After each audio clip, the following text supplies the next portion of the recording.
বন্ধুগণ নমস্কার। প্রথমে আপনাদের অনুরোধ করবো আপনারা আমার চ্যানেলটি সাবস্ক্রাইব করবেন। আজকের একটা গ্লোবাল নিউজ হচ্ছে যে ইসরায়েলের প্রধানমন্ত্রী বেঞ্জামিন নেতানিয়াহু তার বিরুদ্ধে ইসরায়েলের যে বিচারালয় সেই বিচারালয়ে কেস চলছে দীর্ঘদিন। সেই কেসটা চলছে এই জন্য যে তিনি নাকি করাপশনের সঙ্গে যুক্ত ছিলেন। তো এইরকম ঘটনায় কেস চলার জন্য তার যে লয়াররা বারবার কোর্টে তাকে যেতে হচ্ছে এবং লয়ার দিকে সেখানে অ্যাপিয়ার হতে হচ্ছে। এর জন্য তিনি একটু এম্বারাসিং সিচুয়েশনে পড়েছেন এবং এখন তিনি একটা প্রেসিডেন্টের কাছে একটা চিঠি পাঠিয়েছেন এবং অ্যাপিল করেছেন মিডিয়াতেও যে তাকে পার্ডন করা হোক, অর্থাৎ তাকে এই যে করাপশন চার্জে কোর্টে নিয়ে আসা হচ্ছে তাকে ক্ষমা করা হোক।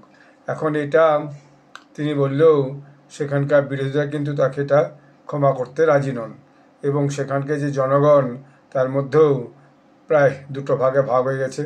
অনেকে চান যে তিনি তার আগে যে অপরাধ সে অপরাধ স্বীকার করুন, তাকে তারপর পার্ডন করা যেতে পারে। অনেকে বলেন, কেউ বলেছেন, আমি দেখছিলাম ভিডিওটা, কেউ বলেছেন না তিনি আগে রিজাইন করুন তারপর তাকে পার্ডন করার কথা ভাবা হবে। এইভাবে কখনো তাকে পার্ডন করা যায় না। তো এই নিয়ে ইসরায়েলের জনগণের মধ্যেও একটা দ্বিধাদ্বন্দ্ব আছে, অর্থাৎ প্রায় অনেকটা ভাগাভাগি হয়েছে। কারণ ন্যাশনালিস্ট নেতা হিসেবে নেতানিয়াহুর বড় নাম আছে দেশে এবং তিনি দেশের জন্য যতটুকু পারছেন চেষ্টা করছেন এবং তিনি বলেইছেন দেশের স্থিরতা এবং দেশের যে বৃদ্ধি তার জন্য এবং যে লড়াই সেই লড়াইয়ের জন্য আমাকে এইরকম এম্বার্সিং কন্ডিশন থেকে মুক্তি দেওয়া হোক। কিন্তু ওই দেশের বিরোধী নেতা ইয়ার ল্যাপিড তিনি পরিষ্কার বলেছেন না, তাকে পার্ডন করার কোনো প্রশ্নই ওঠে না। যদিও দুজনেরই বক্তব্যটা ইসরায়েলি ভাষায়, তবু আপনাদেরকে আমি একটু শোনাচ্ছি। তার মধ্যে কিছু শেষের দিকে ইংরাজিও আছে। সেই ইংরাজিতে যে সমস্ত মহিলারা এবং যে সমস্ত ভদ্রলোক সেখানে বক্তব্য রাখছেন সেটা আপনারা সহজেই বুঝতে পারবেন। তারপর আমি যে কথাটা বললাম ওই কথাটাই আমি আরেকটু দরকার হয় আমি শেষের দিকে একটু ব্যাখ্যা করে বলবো। אתה לא יכול לתת בלי הודעה באשמה, הבעת חרטה ופרישה מיידית מהחיים הפוליטיים. I think that if he would resign, I would be happy to grant him reconciliation. My son was killed on October 7th on the kibbutz, and I think that he should take responsibility for that. He should resign, and he should encourage setting up a national committee of inquiry. So there's justification for ending the trial, but only if he would resign.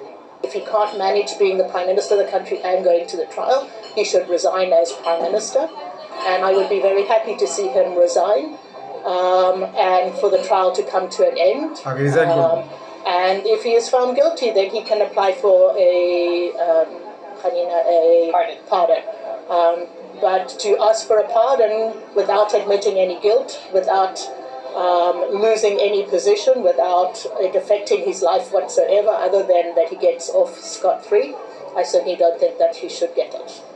I think basically it was a minor infraction, and it really won't help the country except for people who hate Netanyahu.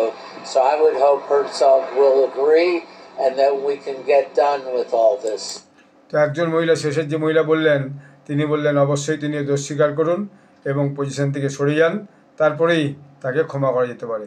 আবার শেষের যে ভদ্রলোক বললেন, তিনি বললেন দেশের কিছু মানুষের মধ্যে নেতানিয়াহুর প্রতি একটা ঘৃণা আছে, তার থেকেই তার এরকম কথাবার্তা বলছেন। তিনি দেশের জন্যে অনেক মহৎ এবং মহান কাজ করে যাচ্ছেন। তো এরকম জনগণের মধ্যেও নেতানিয়াহু সম্পর্কে অথবা তাকে ক্ষমা করা, প্রেসিডেন্ট তাকে ক্ষমা করবেন কি না সেই সম্বন্ধে একটা দ্বিধাবিভক্ত মতামত আছে। আবার পরে নতুন কোনো বিষয় নিয়ে আপনাদেরকে আমি ভিডিও করে জানাবো। আপনার সময় ভালো থাকবেন। ধন্যবাদ।